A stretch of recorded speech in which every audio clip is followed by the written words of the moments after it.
दोस्तों एक गाना तो आप सभी ने सुना होगा, तूने बोल दी रकाने तूने बोल दी तेरे च तेरा यार बोलदा। बहुत फेमस गाना है, पंजाबी गाना है, हर शादी में चलता है।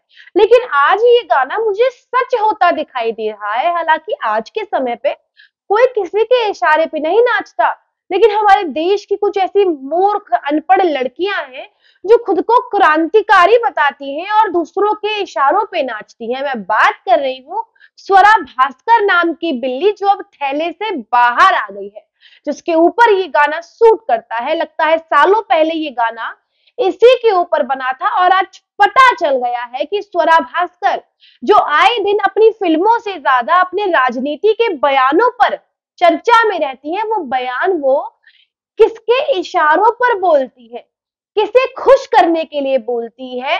अपने पति, सॉरी सॉरी पति नहीं, अपने भाई को खुश करने के लिए, जिनसे हाल ही में उन्होंने शादी करी है। बिल्कुल सही सुना आपने। कल ही स्वरा भास्कर की फोटो सोशल मीडिया पर बहुत तेजी से वायरल हो रही हैं, जिसमें देख सकते हैं हम कि उन्होंने शादी कर ली है, नई नई शादी करी है, जो कि एक कोर्ट मैरिज है। अब कोर्ट मैरिज उन्होंने करी है एक मुल्ले से, जिसका नाम है फहाद। अब जिनसे उनकी मुलाकात हुई थी सीएए और एनआरसी प्रोटेस्ट के दौरान, जिन्हें थोड़े दिन पहले, शायद 15 दिन पहले, उन्होंने बर्थडे विश किया था और कहा था कि भैया उम्र हो गई है, तुम शादी कर लो, बहुत देर हो गई है, शादी कर लो।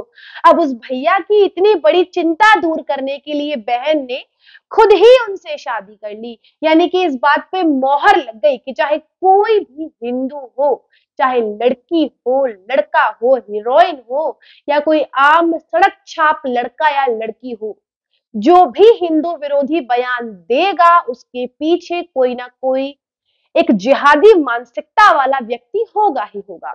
हालांकि स्वरा भास्कर कोई दूध की धुली नहीं है। वो खुद कितनी अच्छी हैं, कितने अच्छे उनके विचार हैं, वो हम सभी ने देखा है। ऐसे पोस्ट वो हमेशा करती रहती हैं, as a Hindu I am ashamed, यानी कि हिंदू होने पर मुझे शर्मिंदगी महसूस होती है। तो चलिए, आज बेहद खुशी का दिन है कि अब उनकी वो शर्मिंदगी खत्म हो जाएगी, क्योंकि अब जाहिर तौर पे वो हिंदू तो रही नहीं है।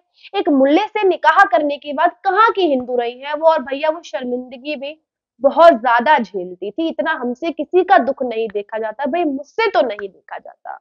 करे बात उनकी परिवार की, तो स्वरा भास्कर की जो माता है वो जेएनयू में टीचर है। अब जहां जेएनयू की बात आए और स्वरा भास्कर का जिक्र ना हो तो हो ही नहीं सकता। अब माता की देन है चाहे क्या है हमें नहीं पता, लेकिन स्वरा भास्कर का अड्डा है जेएनयू, जहां जाकर वो तरह तरह के विरोध करती हैं और तरह तरह का ज्ञान चेपती हैं, लोगों के ऊपर अपना ज्ञान चेपती हैं।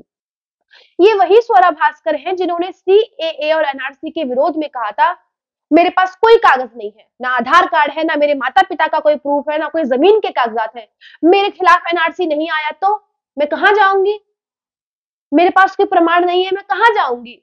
लेकिन अब उन्हीं स्वरा को, जो बड़े दबदबे में, बड़े ताव में बोली थी, बोली क्या, भौंकी थी कि मेरे पास ये नहीं है, वो नहीं है, एनआरसी हटा दो, ये कर दो, वो कर दो, बेहद बकवास करी थी।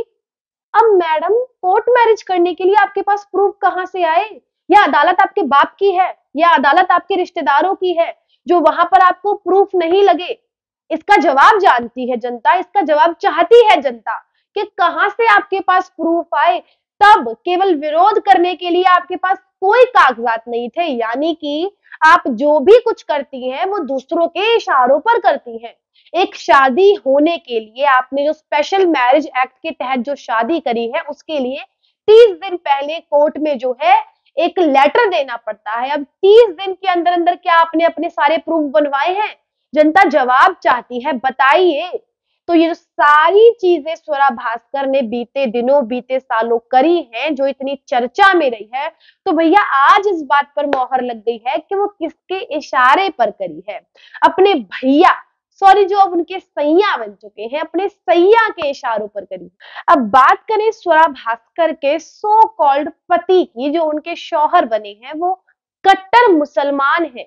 स्वरा की तरह उन्हें भी बहुत शौक है राजनीति खेलने का, तमाम तरीके के उनके भी बयान आते हैं, और इनकी जो लव स्टोरी की शुरुआत है वो राजनीति से ही तो हुई है। एनआरसी के प्रोटेस्ट के दौरान ये दोनों मिले थे, वहां इनकी जो है इनके लवी टवी हुआ और अब इन्होंने शादी कर ली है, बीच में भाई बहन भी बने और अब मियाँ बीवी बन गए हैं, जो कि मुसलमानों में आम बात है, चलता है। लेकिन स्वरा भास्कर, क्या आपने चेक किया था इनके घर में फ्रिज कितना बड़ा है? नहीं, ऐसे ही कह रही हूँ भाई, नहीं और कोई मेरा इरादा नहीं है, ऐसे जनरली कह रही हूँ, पता होना चाहिए जहां हमारी शादी हो रही है उनके घर में फ्रिज कितना बड़ा है, क्या उसके अंदर पूरा की पूरा इंसान समा सकता है? तो चलो कुछ भी हो सकता है, हम शुरू से ऐसी बातें क्यों कहें, आपकी शादी हुई है, जिसे आप सगाई का नाम दे रही हैं, चाहे जो भी हो।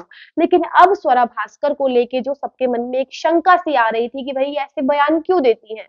आखिरकार क्या है इसके पीछे? अपने आप को हिंदू बोलने में शर्माती हैं, हिंदुओं के लिए खड़े होने में शर्माती हैं। कोई भी बयान हो, पठान के ऊपर बयान हो तो ये बोलेंगे, द कश्मीर फाइल्स के ऊपर बयान हो तो ये बोलेंगे, हिजाब का मुद्दा हो तो ये बोलेंगी, पाकिस्तान को सबसे खूबसूरत देश बताएंगी, सब कुछ ये बोलेंगे, लेकिन अपने देश को, अपने आप को हिंदू कहने में इन्हें शर्म आती है। भाई धन्यवाद आपका फहाद अहमद जी कि आपने इनकी वो शर्मिंदगी दूर कर दी है। हालांकि बेशरम लोगों की कैसी शर्म, चलो कोई बात नहीं, अपने आप को सब बचाते हैं, तो चलिए आपकी शर्म बची रहे। आपकी शर्म बचा ली, आपके शौहर ने, हमें बेहद खुशी है। आपकी शादीशुदा जीवन बहुत अच्छा बीते, हमारी शुभकामनाएं आपके साथ है।